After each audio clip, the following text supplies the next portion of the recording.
Sudah tampak, Pak? Sudah. Oke. Bagus. Ya, terima kasih untuk waktunya. Assalamualaikum warahmatullahi wabarakatuh. Waalaikumsalam warahmatullahi wabarakatuh. Saya Nyai Kartika. Dalam kesempatan ini akan mempresentasikan makalah yang berjudul Uga Mandeling, Tradisi Lisan dalam Memelihara Lingkungan Alam di Kampung Adat Dukuh, Desa Ciroyom, Kecamatan Cikelet, Kabupaten Garut. Penelitian ini bersama dengan Prof. Reza, lalu Ibu Susi Mahdalena PhD, dan Dr. Awaludin Nugraha serta Nani Sriwardani MSN. Jadi ada perbedaan antara judul yang sudah disampaikan sebelumnya pada Pak Miftah di Departemen Sejarah dan Filologi. Saya pikir waktu itu belum jadi posternya, mau konfirmasi, tapi ternyata posternya sudah jadi saya tidak ini lagi. Jadi ada perbedaan antara simbol dan sekarang lebih pada tradisi lisan yang saya angkat seperti itu. Penelitian ini akan membahas tentang tradisi lisan Uga Mandeling yang berada di Kampung Dukuh, khususnya bagaimana tradisi lisan tersebut bisa tetap dipegang teguh oleh masyarakat dalam memelihara alam di Kampung Dukuh tersebut. Sebentar.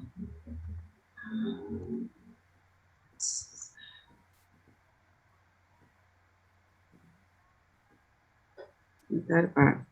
Nah, dari memberikan informasi kepada masyarakat ya terkait tentang tradisi lisan Uga Mandeling juga di Kampung Dukuh ini menjadi bagian dari bentuk pelestarian kebudayaan melalui dokumentasi ilmiah, lalu menyampaikan bahwa pelestarian terhadap sebuah kebudayaan itu ada dua bentuk, yang peneliti itu terjun langsung menjadi culture experience, dan pelestarian budaya dengan cara membuat sebuah pusat informasi mengenai kebudayaan dapat difungsionalisasikan dalam bentuk culture knowledge.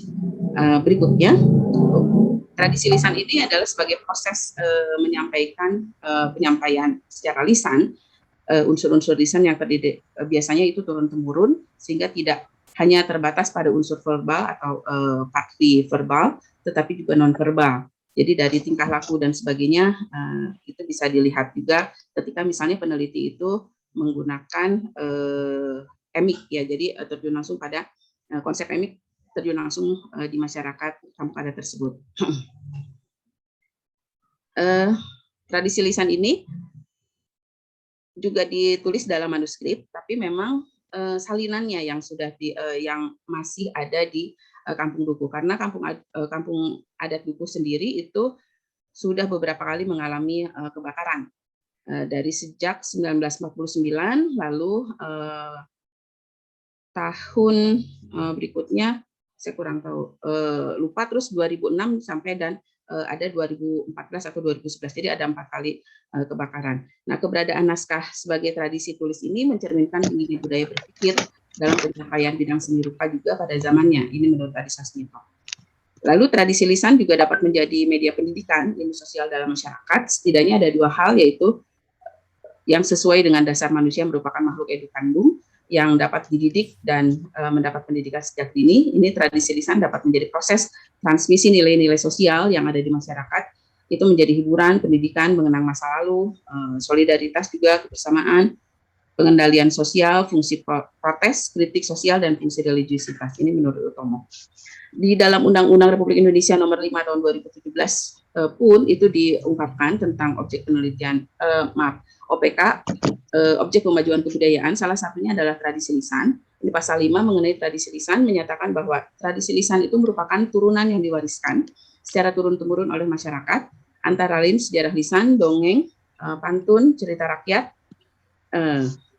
seperti itu. Lalu berikutnya, tradisi lisan juga merupakan kekayaan budaya yang dapat menjaga kearifan lokal jika masyarakat menjadikan tradisi lisan tersebut sebagai norma dan fungsi dalam kehidupan bermasyarakat. Nah, saat ini tradisi lisan terpinggirkan dan hanya dipandang sebagai masa lalu biasanya. Padahal berkebalikan dari fakta ini, tradisi lisan menjadi potensi dan kekuatan kultural yang dapat membentuk serta membangun identitas bangsa.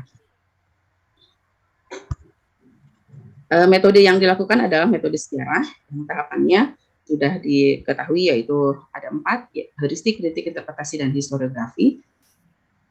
Nah, Kampung Dukuh sendiri itu terletak di Desa Ciroyom. Ini ada perbedaan, jadi beberapa literatur itu mengatakan ada di Desa Cijambe karena ada perluasan ya atau pemekaran menjadi beralih pada Desa Ciroyom, Kecamatan Ciklet, Kabupaten Garut. Jadi berada pada ketinggian 390 meter di atas permukaan laut. Jadi kalau dilihat dari peta ini dekat sekali dengan Pantai Santolo. Jadi biasanya kalau dekat pantai udaranya akan terasa panas ya, tapi di Kampung Dukuh ini kurang lebih 26 derajat Celcius suhu rata-ratanya. Jadi mungkin karena banyak atau ada hutan lindung yang menjadikan posisi Kampung Adat Dukuh ini menjadi lumayan sejuk, tidak terlalu panas, jadi sedang seperti itu.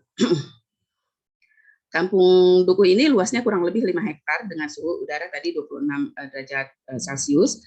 Letak kampung ini berada di tanah yang miring, jadi posisinya seperti terasiring gitu, nanjak, tidak landai, tidak seperti itu. Di kampung ini penghuninya hidup jauh dari kemewahan dan menerapkan pola hidup sederhana seperti yang diwariskan oleh leluhurnya dari generasi ke generasi. Oleh karena itu, kampung ini tidak ditemukan jaringan listrik dan alat-alat elektronik seperti radio dan televisi. Ini khususnya untuk Kampung Adat Dukuh yang di atas atau Kampung Adat Dukuh yang di dalam, gitu ya, bukan yang luar. Kampung Adat Dukuh ini bisa dilihat perbedaannya dengan kampung secara mencolok tadi karena rumah-rumahnya bentuknya yang khas, bergaya tradisional, mungkin hampir sama dengan kampung-kampung adat yang ada di Jawa Barat seperti Kampung Pulo, Kampung Adat Kasepuhan seperti itu. Jadi masih memakai palupuh, lalu beratap ijuk seperti itu.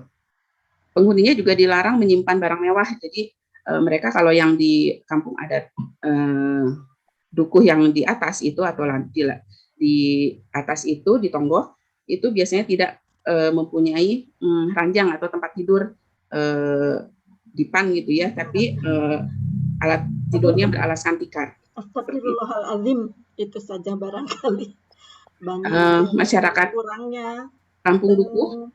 Jadi saya kira bukan karena saya ya, itu kebetulan saja. Allah saja menentukan seperti itu. Bu Titin. Oh iya. Maaf.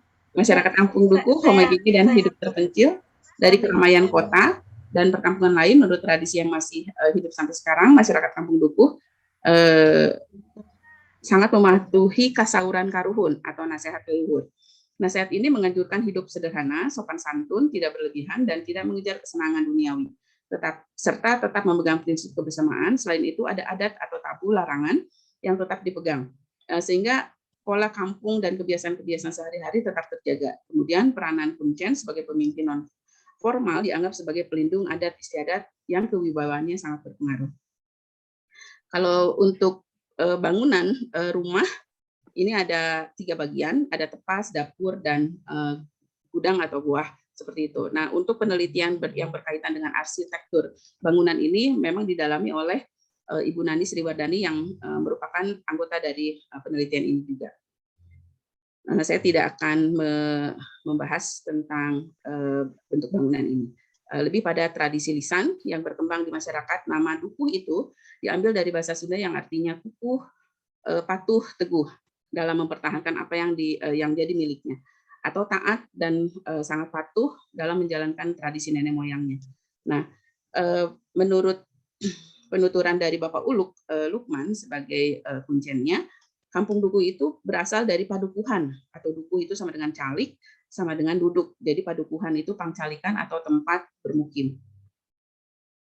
Kalau ini latar belakang sejarah bahwa masyarakat Kampung Adat Dukuh itu adalah keturunan dari Syekh Abdul Jalil, seorang penghulu Sumedang masa Bupati Rangga Gempol kedua pada abad ke-17. Jadi Syekh Abdul Jalil mengundurkan diri dari kepenghuluan karena ketidaksetujuannya dengan kebijakan-kebijakan Bupati Rangga Gempol II yang sering tidak mengindahkan aturan syara agama Islam. Syekh Abdul Jalil itulah yang telah mendirikan Kampung Adat Dukuh yang menurunkan keturunannya hingga membentuk komunitas adat yang utuh hingga sekarang. Nah, Syekh Abdul Jalil ini merupakan seorang keturunan Jawa yang sejak kecil telah menempuh pendidikan agama di Mekah hingga dewasa. dalam cerita yang disampaikan Mama Ulu, Kuncen Kampung Dukuh dalam ketika dewasa Syekh Abdul Jalil ini kembali ke Jawa dan membawa sejumlah air zam-zam dan tanah dari Mekah sebagai bekalnya. Setelah di Jawa, Syekh Abdul Jalil setuju menjadi penghulu di Kabupaten Sumedang dengan syarat Bupati Sumedang tidak melanggar ajaran Islam dan bersatu dengan rakyat. Nah, tapi ada kejadian bahwa Syekh Abdul Jalil berangkat ke Mekah untuk menunaikan ibadah haji. Datanglah 2 utusan dari Kesultanan Banten ke Sumedang. Utusan ini membawa pesan agar pesan dari Sultan Banten agar dalam Sumedang takluk kepada Banten, bukan kepada Mataram. Nah, ini ada perselisihan yang hingga utusan tersebut dibunuh oleh Rangga Gempol. Dan ketika Syekh Abdul Jalil kembali dari Mekah itu merasa kecewa, lalu keluar dari pemerintahan Sumedang seperti itu. Setelah wafat itu beliau akhirnya Syekh Abdul Jalil mencari tempat yaitu di Kampung Adat Dukuh sambil menyebarkan ajaran agama Islam.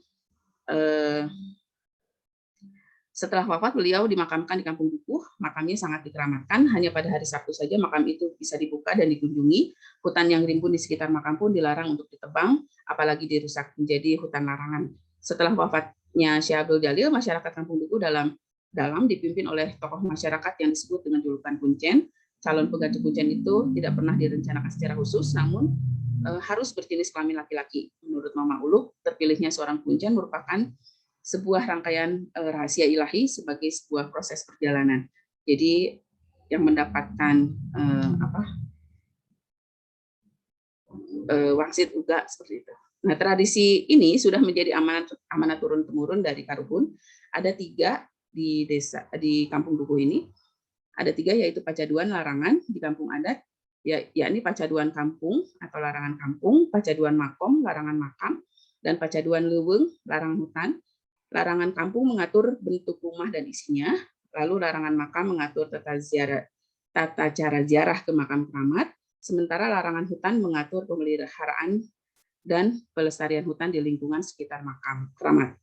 Nah, bagi PNS, ya kita sebagai PNS ini dilarang untuk ziarah ke makom.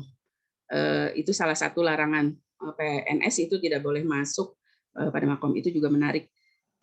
Lalu ini dari gambar ini sebenarnya ada tanda kuning di dahinya anak kecil ini karena neneknya itu meninggal, jadi mereka diberi tanda yang mempunyai makna maknanya tidak bersedih terlalu larut seperti itu. Berikutnya tradisi lisan uga mandiling di Kampung Adat Dukuh juga ini memakai pakai tulis tangan dan berbahasa Arab, disebut juga sebagai ilmu dukuh. Sementara mandeling sendiri biasanya berkaitan dengan hal-hal alam.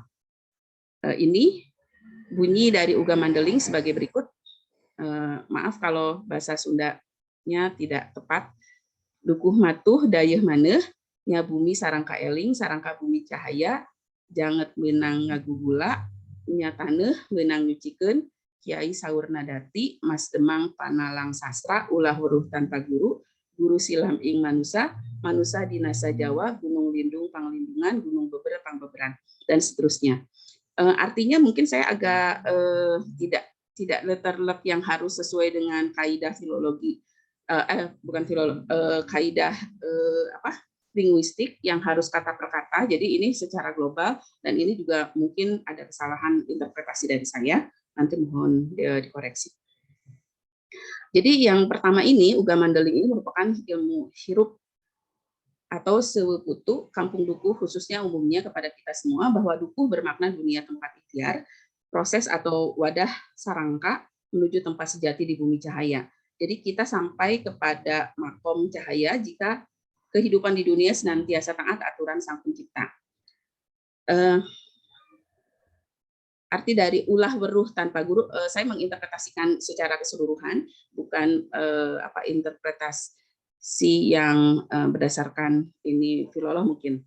ulah weruh tanpa guru, guru silam ing manusa, manusa dina sajawa, dinu sajawa, gunung lindung panglindungan, gunung beber pangbeberan.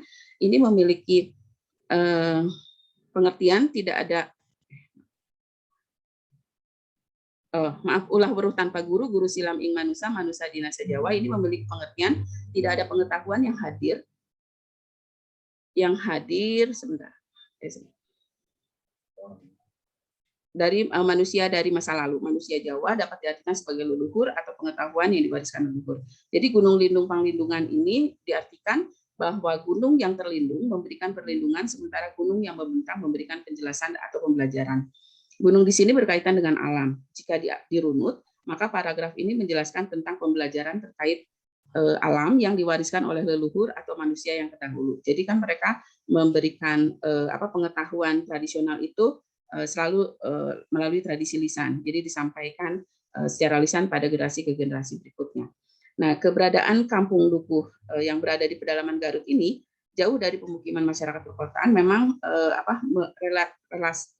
relate dengan isi dari penjelasan Uga Mandeling di atasnya. Selain itu, keseharian masyarakat juga bergantung pada alam, juga berkaitan dengan petuah-petuah leluhur mereka yang mengajarkan untuk hidup berdampingan dengan alam. Lalu berikutnya ada kalimat yang mengatakan perahu itu pangeran, pangeran Sabederena.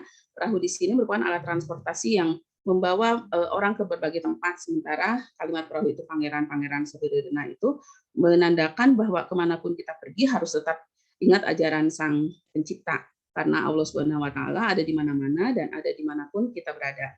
Hal tersebut membuat masyarakat bukan hanya menjaga hubungan mereka dengan Tuhan, namun juga menjaga hubungannya dengan manusia dengan cara berbuat baik serta berbagi satu dengan yang lainnya. Terdapat budaya yang sangat mulia di tengah-tengah kampung adat Dukuh ini, yaitu mereka terbiasa berbagi hasil bumi sebelum panen hasil panen kebun, sawah atau ternak yang dimilikinya.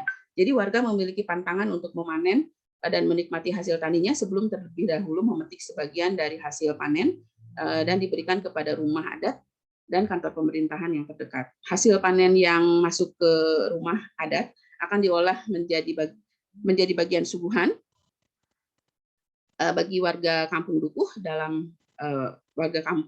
dalam yang sedang menjalani kesulitan. Lalu kalimat yang berbunyi Mika weruh ku panemu di kamudi iman suci di layaran tingkah selam di bosehanku ma'rifat dapat diartikan menambah ilmu dengan belajar, dibimbing dengan iman suci, dijalankan dengan tingkah laku, dan dibalut dengan makrifat. Masyarakat Kampung Adat Dukuh mengalami berbagai penyesuaian dalam menghadapi perkembangan zaman. Namun masyarakat juga tetap berupaya menjaga nilai-nilai budaya yang mengandung kesucian dan ketakwaan di dalam aturan adat.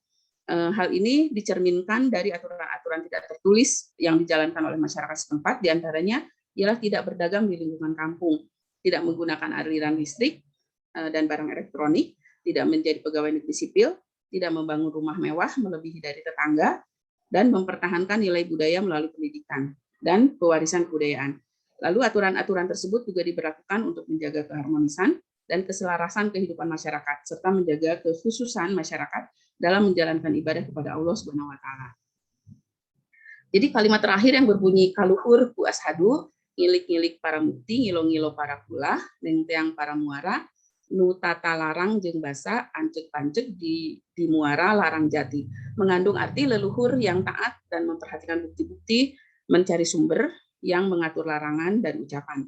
Tetap konsisten pada aturan diri. Kalimat tersebut menjadi arti kunci dari sejarah lisan, maksudnya tradisi lisan.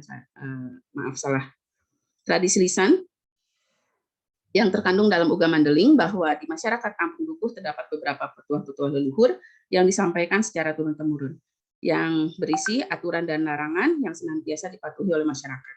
Jadi pepatah yang lain, pepatah-pepatah yang berkaitan dengan adat istiadat di sana, diantaranya pepatah yang mengatakan dukuh, kukuh, pangkuh, patuh, piwuruk, sepuh.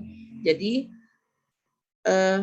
memiliki arti kurang lebih dukuh yang kokoh, kuat, dan patuh, ajaran leluhur tidak akan goyah dan goyah diterpa zaman.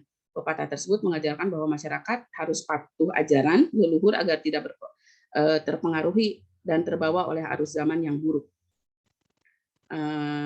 Lalu ada pula yang siloka yang berbunyi seperti ini, yang kurang lebih artinya bahwa masyarakat harus selalu waspada dan berpegang teguh pada kebenaran, dan jangan membenarkan yang salah dan menyalahkan yang benar, serta harus bisa berlindung di tempat yang tersembunyi dan terang.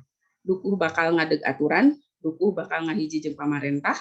Ini siloka yang mempunyai arti masyarakat itu harus dapat beradaptasi, menyesuaikan diri. Selain itu, masyarakat kampung adat dukuh juga selalu bisa menyesuaikan terhadap zaman dengan mentaati aturan-aturan pemerintah yang ada, begitupun dengan pemerintah yang tidak boleh mengganggu adat istiadat yang ada di kampung adat dukuh. Dan itu sudah tercermin pula Pak di dalam Undang-Undang Nomor 5 Tahun 2017 tentang objek pemajuan kebudayaan. Kesimpulannya, dalam kehidupan masyarakat kampung dukuh, tradisi lisan Uga Mandeling ini memiliki peranan yang sangat penting. Selain sebagai bentuk kearifan lokal yang menjadi bagian dari budaya masyarakat, Uga Mandeling juga menjadi pedoman hidup masyarakat di sana. Kehidupan masyarakat kampung adat dukuh yang jauh dari kehidupan masyarakat luar itu menandakan warga kampung itu memiliki batas kulturan yang tidak bisa dimasuki semua orang. Namun bukan berarti mereka juga menutup akses terhadap dunia luar. Seperti yang disampaikan dalam Uga Mandeling, masyarakat kampung selalu menyesuaikan diri dalam perkembangan zaman dan menaati peraturan pemerintah. Selain itu, berbagai kearifan lokal juga tercermin dalam kebiasaan dan kehidupan sehari-hari masyarakat kampung adat dukuh. Hal tersebut merupakan bagian dari menjaga lingkungan yang juga terdapat dalam tradisi lisan Uga Mandeling, mengajarkan untuk menuntut ilmu pengetahuan dan tidak berlaku takabur dengan mencemari lingkungan. Itu saja dari saya. Sebenarnya artikel ini sudah masuk ke jurnal masuk ke jurnal Mudra Isi Denpasar. Sudah accepted untuk bulan Mei 2022. Terima kasih. Assalamualaikum warahmatullahi wabarakatuh.